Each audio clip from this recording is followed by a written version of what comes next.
একটা পুরুষ তখনই কান্না করে যখন নিজের জীবনকে বাজি রেখে পরিবারের জন্য কঠোর পরিশ্রম করে যায়, অথচ তাকে বোঝার মতো কেউ থাকে না। শেষবারের মতো আরেকবার চেষ্টা করে দেখি। পৃথিবীতে এই চিন্তাটাই অনেক সফল মানুষের জন্ম দিয়েছে। অভাব আর অভিযোগ এমন একটা জিনিস যা অন্যের কাছে না বলাটাই ভালো। কারো কাছে অসহ্য হয়ে ওঠার থেকে হারিয়ে যাওয়া অনেক ভালো। বন্ধুত্ব কখনো হারায় না, হারিয়ে যায় সেই মানুষটি যে বন্ধুত্বের মূল্য দিতে পারে না। মন খারাপ হতে বড় কোনো কারণ লাগে না, ছোট্ট একটা কারণই যথেষ্ট। অর্থই সব, এটাই নিশ্চিত।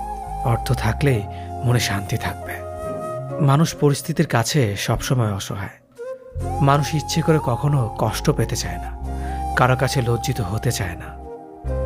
কিন্তু ভালোবাসলে কষ্ট পেতে হবে যেন মানুষ ভালোবাসতে ভালোবাসে। জীবনে তারা বেশি কাঁদে